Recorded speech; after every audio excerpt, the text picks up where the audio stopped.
buenas tardes, queridos amigos. ¿Cómo están? Espero que bien y viendo el programa. ¿Siguen sanos o se han enfermado? ¿Se han puesto la vacuna antigripal? Póngansela, háganme caso. Es muy importante, sobre todo en los niños y en las personas de la tercera edad. Y ahora, hablando del programa, vamos a referirnos en primer lugar a la importancia de cuidar nuestra piel en la época invernal, porque si no, no va a lucir lozana, fresca como nosotros desearíamos. También hablaremos de las manchas solares, porque el sol es el superpoderoso que produce todas estas manchas muy difíciles de sacar. Para conversar de este tema me va a acompañar la especialista en dermatología y medicina estética, doctora Alejandra Santarelli. También nos referiremos a la neumonía, esta afección que se ve mucho en esta época y que cuando está en personas jóvenes no produce tantos males, pero ya en las personas de la tercera edad muchas veces tienen otras enfermedades concomitantes como diabetes, EPOC, hipertensión, etcétera, que hace que a veces tengan que ser colocadas en un sanatorio, en un hospital, porque así en casa no se actúa correctamente. Para conversar sobre este tema me va a acompañar la médica generalista, doctora Liliana Bianco. El enfriamiento nos produce a veces una disminución de los sabores en la boca.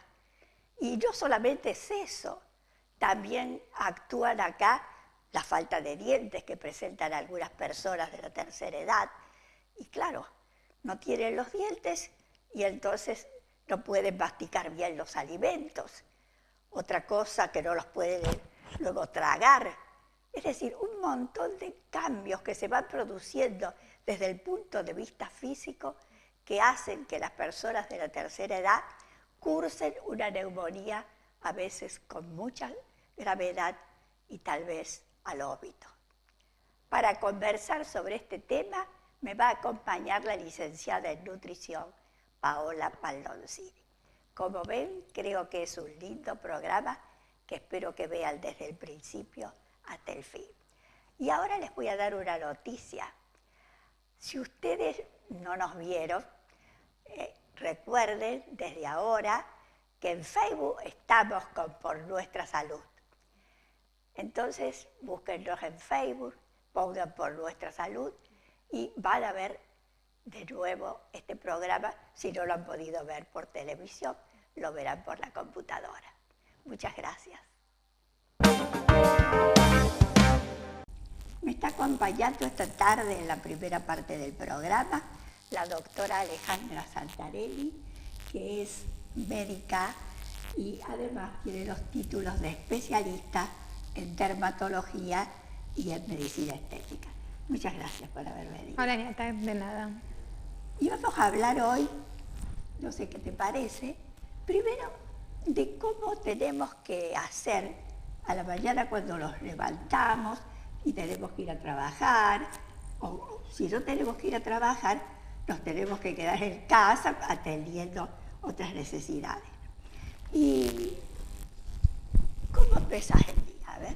Bueno, para mí es fundamental en el cuidado de la piel el día, o sea, el diario, que nosotras como pacientes estamos todo el día con nosotras mismas, entonces cuidarnos es sumamente fácil. Para mí la crema ideal es la que combina dos cosas, lo que necesitemos, hidratación, humectación o lo que fuere, más protección solar. Hay cremas que suman las dos cosas y que para pacientes que son un poco más vagas, que hay varias y no les gusta mucho el cuidado de la piel, yo sumo eso. Para otras que yo sé que les gustan las cremas, que tengo muchas, pacientes que yo ya las conozco y sé que les gustan usar cremas, entonces les combino. A la mañana les hago limpiar igual, ¿Cómo la limpias a la mañana? A la mañana lavado, nada más, lavado porque con la limpieza facial yo las hago hacer de noche y de día lavado, con agua nada más, secado y después, si les gusta a la paciente el uso de cremas, le doy una crema para rostro, una para contorno de párpados y el protector arriba. A veces con color, si a la paciente le gusta el maquillarse, que cumple la función del maquillaje, a veces sin color, porque a la paciente encima le gusta maquillarse. Pero hay que ver el tipo de paciente. Si yo una paciente que es muy vaga para ponerse todas estas cosas, la lleno de toda esa información, no hace nada. Entonces yo tengo que conocer a la paciente. Entonces tengo pacientes que yo sé que no van a hacer nada si yo les doy todo eso, entonces solamente les doy una crema de día y una de noche. Si me dan esa opción, que solo les puedo dar una de día y una de noche, la de día es protector solar.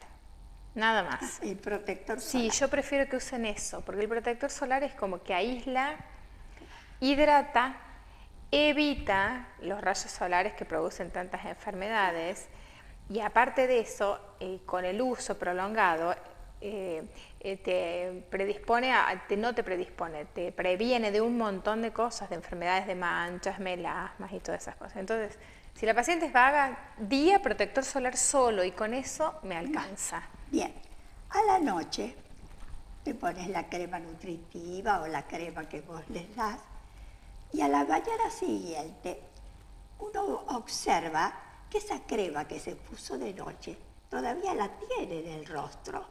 Hay pacientes que tienen la piel muy engrosada. Al tener la piel tan engrosada, vienen en el consultorio y me dicen, mira, yo siento que la crema no me penetra. Y sí, es verdad. A veces se acumulan capas de piel muerta, piel que no sirve más. Bueno, tiene un nombre científico, pero para explicarlo es la mejor forma. Entonces, ahí sí hay que hacer dermoabrasiones, que consiste en pasar un aparato que es como una lija finita o un peeling para sacar capas de piel. Entonces, al sacar capas de piel, abrir un poco los poros, como que la piel respira un poco y las cremas penetran. Entonces, vos al otro día no notas. Como una hiperkeratosis. Como claro, como que la piel hace muchas capas de piel que no sirve más. Entonces, hay que sacarlas para que las cremas puedan penetrar. Eso es lo mejor. Todos estos tratamientos se hacen en invierno, pero no quiere decir que tienen que ir sí o sí a un consultorio. En el consultorio se va una primera vez y se evalúa qué quiere la paciente, qué quiere el profesional, a qué quiere llegar la paciente, porque hay pacientes que quieren ir todo el tiempo, hay pacientes que quieren ir hoy y no quieren ir más hasta agosto. Entonces uno tiene que saber qué hacer para cada una. Entonces hay todos los tratamientos que yo pueda hacerles en el consultorio y un montón. Pero si yo sé que ella no quiere ir, hay un montón para que ella pueda hacer en la casa también, sin ir al consultorio. Muy bien, me parece muy bien. Claro, porque si no, y sí, porque si no, vos aislás a la paciente, decís, no, vos tenés que venir sí o sí. No, vos lo podés hacer en tu casa, los podés hacer en tu casa y hay cremas bárbaras. Este tipo de cremas se llaman cosmecéuticas. ¿Qué quiere decir? Que ese tipo de cremas producen algún efecto. No son solo para hidratar, que vos notás la piel que está más hidratada, nutrida o qué sé yo. No, son cremas que te producen algún efecto, o sea, te afinan, te sacan los poros abiertos, las manchas, los comedones que son los puntos negros. Entonces, son cremas que al finalizar el tratamiento vos ves algo. Ves el resultado, claro, que es lo que interesa, el resultado esperado. Pero ahí hay un montón de ese tipo de cremas. ¿Nos vamos a la pausa? Bueno.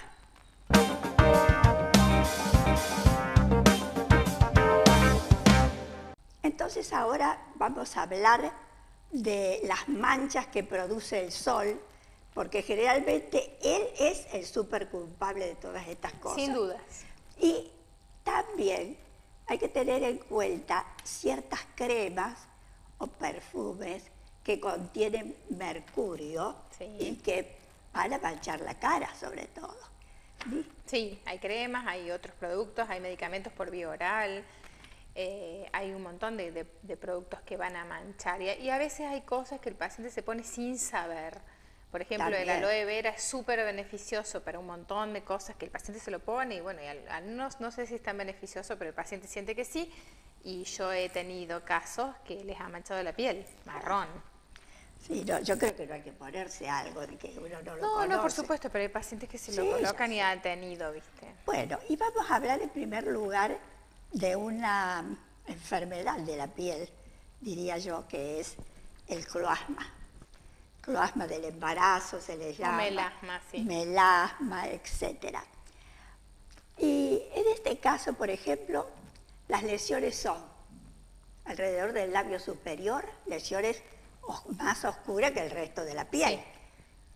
En Casi la siempre nariz, son en los mismos lugares. en los pómulos y en la Y en frente. la frente. Y hay pacientes que tienen o solo en la nariz, o solo en el labio superior, o solo en la frente, o solo en pómulos, según los pacientes.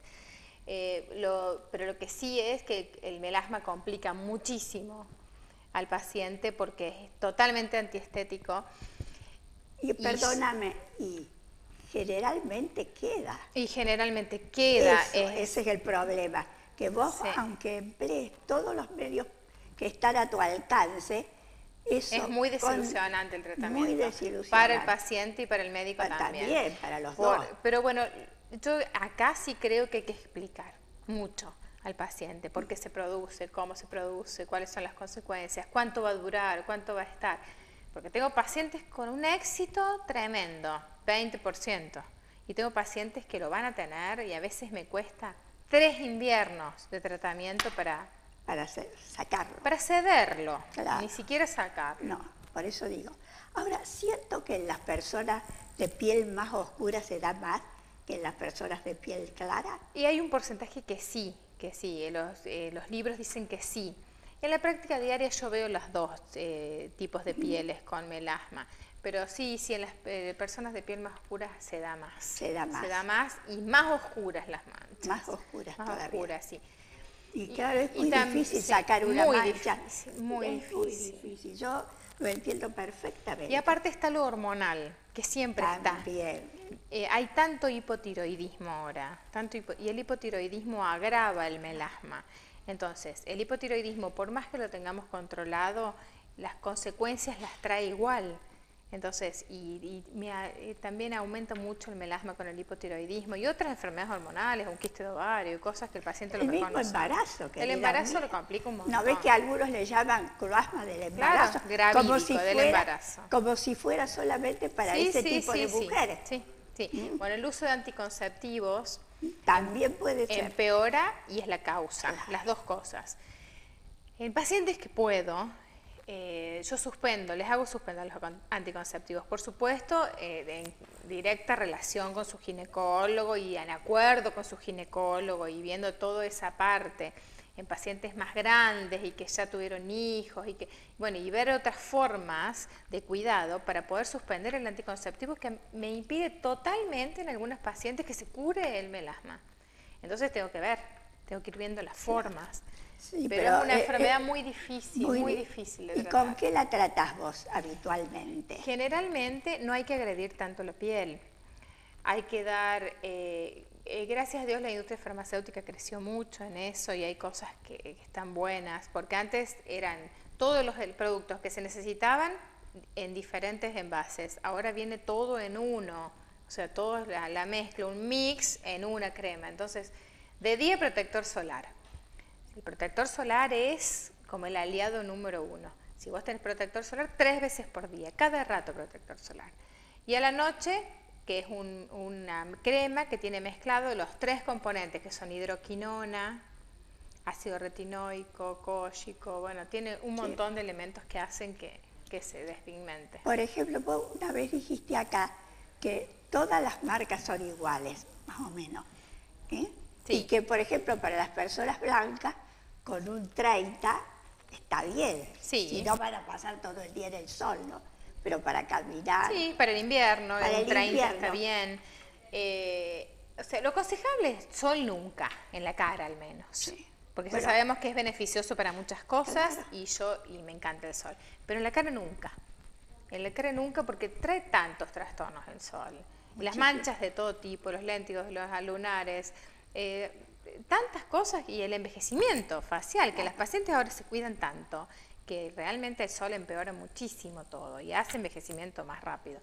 Entonces, sol nunca en la cara, mucha pantalla solar, capelinas, lentes, igual. Es decir, estar cubierta. Estar cubierta. Bien.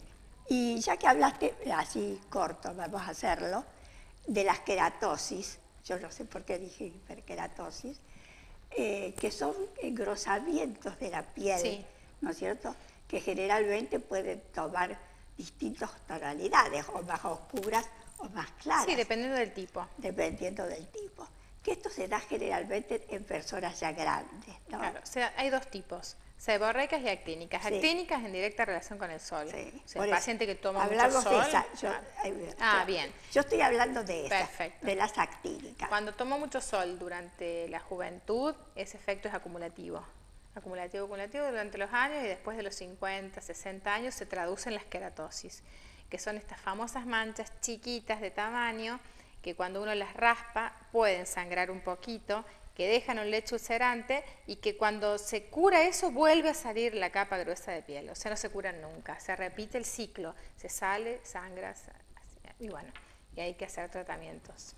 Bueno, Alejandra, me parece que has estado muy bien como siempre y espero que las televidentes hayan escuchado tus consejos y los sigan. Y que se cuiden del sol. Con oír los consejos no es suficiente. No. Hay que ponerlos en práctica. Bueno, gracias. Chao, Gracias por querida. invitar. Me está acompañando en esta parte del programa la doctora Liliana Bianco, que es médica generalista. Muchas gracias por venir. Gracias a vos. Y vamos a hablar de una afección que es propia de esta época del año, la neumonía. Y hay que decirle a la gente, porque cuando uno a veces dice el nombre neumonía se asusta al tanto, no, que esta afección en gente joven, por lo general, es benigna, es decir, se trata fácilmente. Lo que no ocurre con las personas de mayor edad. Por ejemplo, se ha demostrado que después de los 65 años, y sobre todo si la persona ha estado expuesta a tener que estar internada, entonces es más fácil que esta patología se haga más intensa. Claro, porque, o sea, tenemos dos tipos Sí. de neumonía. Si es una neumonía de la comunidad, con un determinado germen, o si son las intrahospitalarias. O sea, que son más peligrosas. Claro, son más peligrosas, los gérmenes son multiresistentes a antibióticos. En cambio, en las de la comunidad, ver si el paciente es inmunocompetente o inmunodeprimido. Siempre se puede producir a cualquier edad la enfermedad, pero es más frecuente a partir de los 65, con un pronóstico más reservado a partir de esa edad y con el tiempo de diagnóstico. ¿Por qué? Nos tenemos que acordar que a partir de los 65 hay otras enfermedades, como la diabetes, la hipertensión. la insuficiencia cardíaca, todo. una neoplasia de base, una insuficiencia renal crónica. Entonces eso nos va a empeorar, digamos, el pronóstico. El pronóstico de la enfermedad. Sí. Y el tratamiento también, Sí. porque son muchas las drogas que Sí, tiene que y normalmente consumir sí necesitan internación. en general. Ese tipo. Si tenemos un paciente, ¿pueden estar en su casa? Mejor. Claro, es mejor, siempre y cuando que tengamos una buena evolución, que o sea, en las primeras 48 horas hay que controlarlo de cerca y ver que no se pongan, que no les falte más el aire de lo que tenía, que cumplan el tratamiento vía oral, porque hay pacientes que no. Sí. Que son reacios a tomar la pastillita o que no les gusta cumplir los horarios. Entonces, En esas circunstancias no sí es conviene. preferible internarlo. Claro. Pero antes de hablar bien de esta enfermedad, yo quiero que les expliques a los televidentes en qué parte del aparato respiratorio se produce la neumonía. La neumonía es una enfermedad inflamatoria e infecciosa del parénquima pulmonar, no de las vías aéreas, está del parénquima, sería del pulmón, que puede ser del alveolo, estamos hablando donde entra, digamos, lo último, la bolsita de aire, ahí sería una neumonía típica, y si es en el intersticio, una atípica. Bueno, pero todo eso es muy importante saberlo. que ocupa la parte del parénquima De pulmonar. Bien. Ahora, por ejemplo, ¿por qué causa esta enfermedad, que no debería ser tan trágica en algunos casos, y lo es, puede cursar así de manera tan distinta en un enfermo y el otro? Ya hemos hablado de los jóvenes, que generalmente es más benigna, Sí, y en los grandes más peligrosa, sobre todo si están internados. Lo que pasa es que tenemos diferente, el solo hecho de tener diferente edad ya nos está dando el pronóstico. ¿Por qué? Porque un paciente joven que no tenga enfermedades agregadas, que por ahí las tiene, ¿no es cierto? Pero si no tiene enfermedades agregadas no tendría por qué tener mal pronóstico. Pero un paciente mayor de 65, que ahora encontramos gente de 65 años y más en muy buen estado general, pero ya traen otras patologías agregadas. Aparte, no es lo mismo tener un enfermo mayor de 65 con una enfermedad neurológica que nos va a producir broncoaspiraciones, enfriamientos, el tema del uso de pañales cuando se destapan de noche, el tema de enfermedades neoplásicas, ¿está? con metástasis, o el del pulmón, que pueden hacer las infecciones agregadas. Entonces, desde ese momento tenemos diferencia ya en el pronóstico. ¿Y cómo hacemos el diagnóstico? El diagnóstico tenemos que pensar que puede ser neumonía. Si tenemos un antecedente de un enfriamiento, tenemos el antecedente de que tenemos tos, que tenemos fiebre, que tenemos más de 10.000 blancos, que puede empezar de comienzo brusco, que es la típica, con una puntada de costado que te dice, yo empecé con escalofríos y un dolor tipo puntada de costado, y ya tenemos que pensar que puede ser una neumonía. Claro, porque si uno no lo piensa, nunca va a llegar al diagnóstico. Claro. Lo primero es el pensamiento y después... Claro, y en el examen físico vamos a tener cosas que nos van a inclinar, que es la condensación pulmonar, le vamos hay clínica de neumonía. De la neumonía. Hacemos una pequeña pausa. Dale. El contagio creo que es por vía aérea, ¿no es cierto? Es vía aérea. Es decir, por estornudos, por la tos, pero también dice que el vaso en el que uno bebe también puede ser motivo de contagio. Y si, o sea, uno se va a contagiar si en el momento que está con el germen la inmunidad está baja. Está disminuida. Porque si no estaremos todos enfermos siempre. Claro, está bien eso, sí, cuando la inmunidad está baja.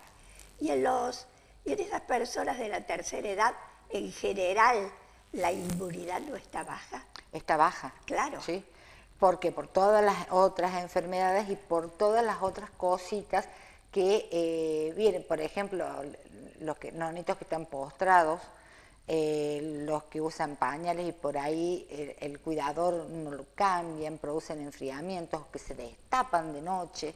Entonces eso no favorece. No favorece. Normalmente son insuficientes cardíacos, como habíamos dicho, el diabetes, el EPOC. Sí, todas esas patologías. Y tenemos el diagnóstico, bueno, pedimos la radiografía.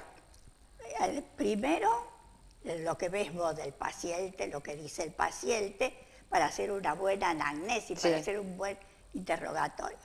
Después le pedimos los análisis de sangre, ¿no es cierto?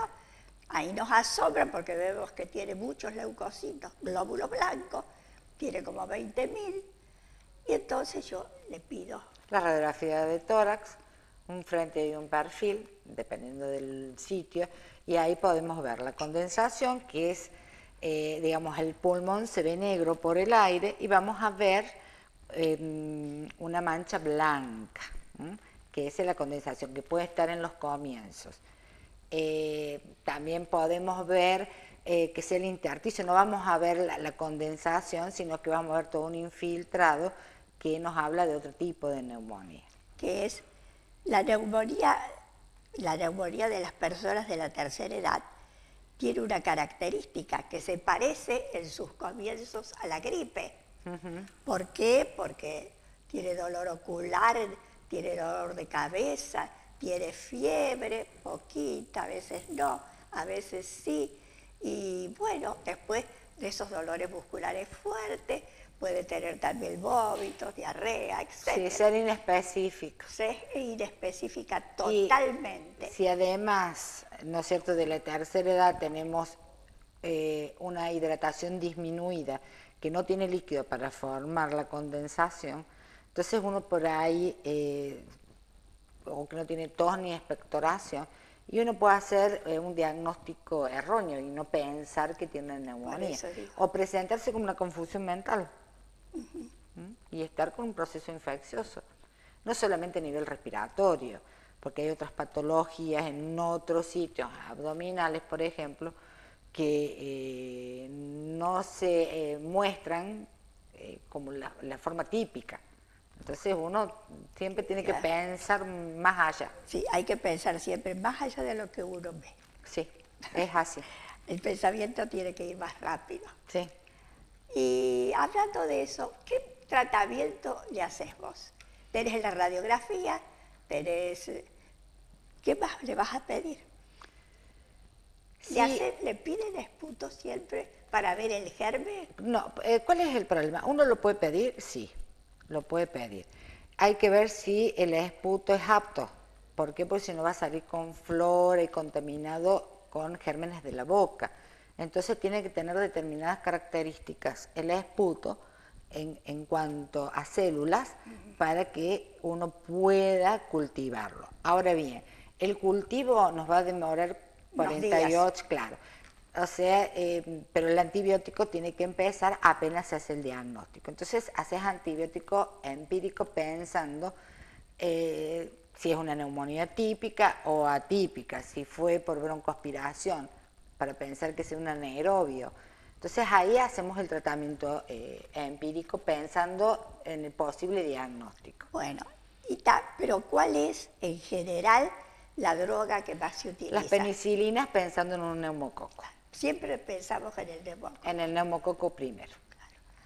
Ahora hay una vacuna para el neumococo, que es la Neumo 23. Claro.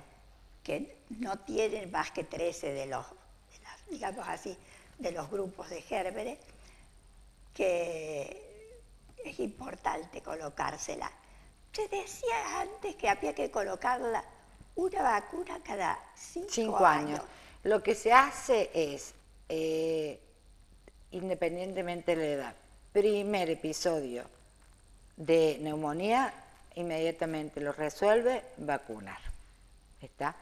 Se decía cada 5 años, dependiendo que si tiene procesos respiratorios a repetición, el estado de inmunocompetencia, se puede vacunar a los 5 años, si no sería una sola.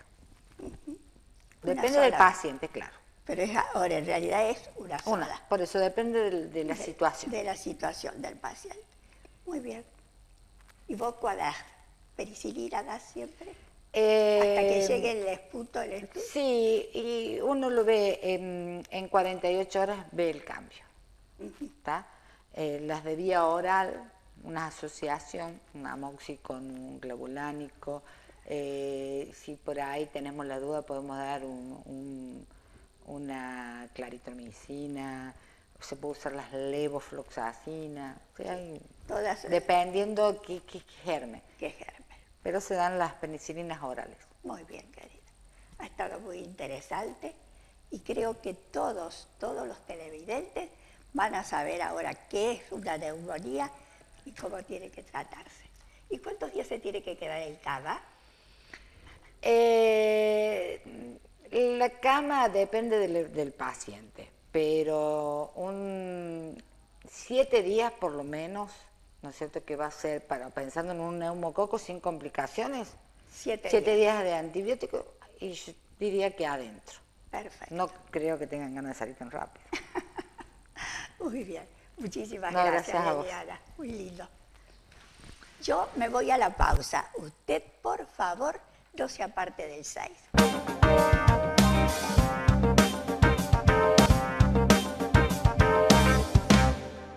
Me está acompañando en esta parte del programa la licenciada en nutrición, Paola Baldoncini, a quien le agradezco mucho que haya venido. Bueno, gracias por la invitación. Buenas tardes. Bueno, y vamos a hablar de un tema que me parece que es muy interesante y que viene también a colación del tema tratado anteriormente, porque vamos a referirnos a las personas de la tercera edad, que como a veces no se alimentan bien, no saben cómo tienen que alimentarse, y todo eso va disminuyendo sus defensas.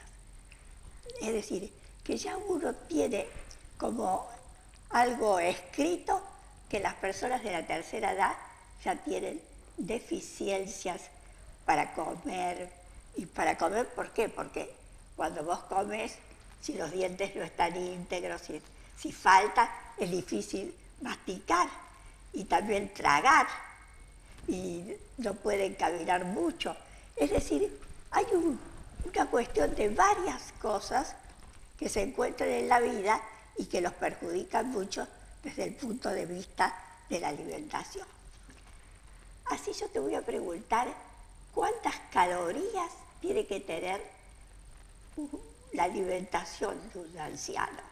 Bueno, viste que como siempre decimos que el valor calórico es muy relativo, depende si es hombre, si es mujer, la actividad que realiza, la contextura, pero lo que debe saber el adulto mayor es que debe consumir menos calorías que en la etapa de la vida activa, porque hay dos componentes que están disminuidos con respecto al gasto de energía.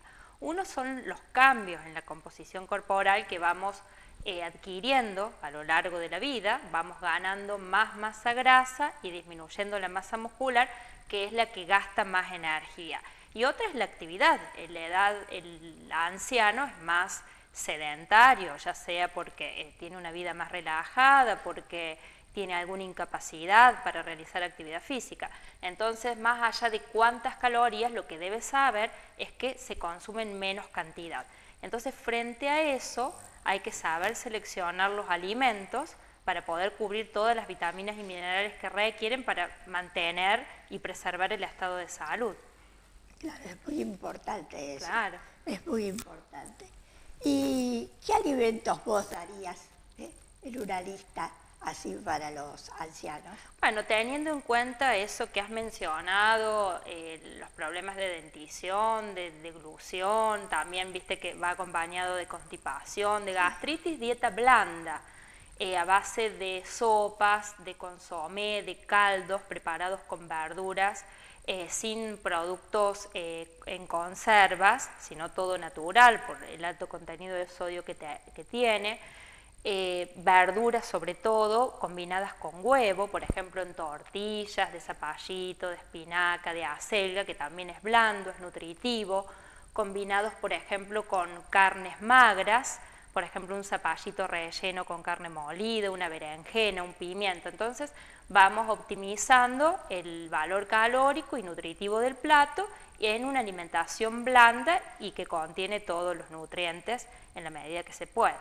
Todo cocido, las frutas también, sin cáscara, las podemos preparar en compotas, al horno, los cereales y las legumbres incluidas también en las tortillas o en las sopas, pero bueno, generalmente como depende siempre también de las patologías que tengan de base, porque por ahí el anciano que tiene divertículos o tiene cálculos o diabético, entonces se va... sí, claro, cambia la dieta para no darle sí, del alimento que él no puede exactamente. consumir. Por ejemplo, los dulces. Siempre se le dice a la gente, ay, no le ponga tanta sal a la comida. Todo sal en la comida, sí, espantosamente. Y también endulzan las cosas excesivamente. Claro. Ahora vos ves, por ejemplo, los postres que se preparan. No le ponen solamente un dulce, le ponen crema, le ponen chocolate, le ponen un montón de cosas. Y eso no... Ya, claro, a la edad adulta ya no se puede. No se puede, no se puede. Claro. Con respecto al tema del sodio que estabas nombrando, quería comentar que hay una campaña a nivel nacional que se llama Municipios y Comunas Saludables, llamada Menos Sal y Más Vida, que Oncativo también adhirió a esa ley y se va a trasladar a todos los restaurantes, bares y confiterías donde no se puede exponer, por ejemplo, el salero en las mesas. Entonces, cuando vamos a cenar o a comer una comida rápida, no va a estar, pero se puede pedir al mozo. Ya en otras provincias se está haciendo. Sí, yo me acuerdo que en Mar del Plata hace varios años, no hace 2, en varios años comíamos en un comedor que ya no le ponía sal a la comida, ¿entendés? Claro. No es que no le pusiera el salero, el sino salero. ya se cocinaba sin sal. Se cocinaba sin sal. Hacemos una pequeña pausa. En esta época de la vida, refiriéndonos a la tercera edad, sabemos nosotros que la mujer, al llegar a la menopausia, siempre cerca de los 50 o más, deja de liberar hormonas como, ¿qué hormona es la que libera? Los estrógenos. Los estrógenos. Deja de liberar estrógenos. Entonces, esos estrógenos servían para que el calcio, ¿me entiendes? Y la vitamina D hicieran a los huesos fuertes. Ahora no tenemos eso, no tenemos más la hormona, los estrógenos. Y tenemos entonces, en esta edad que se llama menopausia, usar entonces, ¿qué grupo de vitaminas y minerales? Bueno, en primer lugar, tratar de cubrirlo con lácteos descremados también para evitar el aumento de colesterol, evitar los quesos porque también son muy astringentes y los ancianos suelen ser constipados, y las vitaminas D a través de la exposición a la luz solar. Por lo menos se recomienda 3 veces a la semana una exposición de 10 o 15 minutos porque absorbemos esa vitamina que ayuda a fijar el calcio. Y algo de caminata o actividad que se pueda hacer porque también es indispensable para fijar estos nutrientes. Exacto. Y favorecer, evitar seguir perdiendo masa ósea. Claro, porque si no se va a seguir perdiendo. Hay que dar mucho calcio y vitamina D. La vitamina D esa reemplazaría un poco a la luz solar, pero no es lo mismo. Y también, bueno, algo de ejercicios, porque también ayuda a incorporarlo. Por supuesto, el ejercicio y la caminata es lo mejor. Y también vienen porque, bueno, hay personas que no toleran los comprimidos de calcio, los fijadores, o les produce mucha constipación, o son intolerantes a la lactosa. Vienen también unos caramelos a base de calcio, de un laboratorio muy reconocido que también se está indicando. Un caramelo tiene el aporte de 500 miligramos, que son 2 copas de leche o de yogur. O sea, eso también se está implementando estos últimos tiempos. Está muy bien. Y en el caso de las bebidas que va a tomar, bueno, ¿qué tiene que elegir? Agua en primer lugar, no mineral, porque si es hipertenso sobre todo, amargos serranos, que son a base de hierbas, que tienen un montón de propiedades, caldos de verduras o de frutas caseros, no cubitos, ni sobres, ni nada envasado. Tisanas, infusiones de mate cocido, malta, también.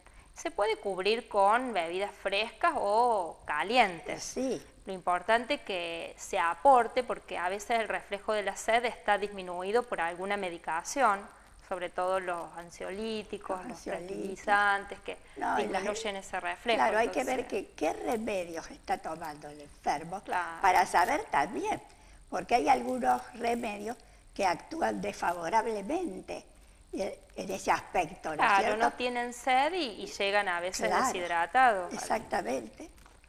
Bueno, querida, no sé si tenés que agregar algo. No, también cuidar las grasas, como ya hemos siempre mencionado, qué es lo que se puede comer y qué no, los azúcares simples, porque también disminuye la resistencia a la insulina, hay tendencias a tener unas hiperglucemias. todas las patologías propias de la edad. Entonces, cuidar también los azúcares simples y las grasas para evitar más complicaciones aún. Claro, para estar mejor. Y sí, Porque el ideal es que vivan bien. sí. Y para vivir bien también tienen que conocer muchas cosas que les van a ayudar.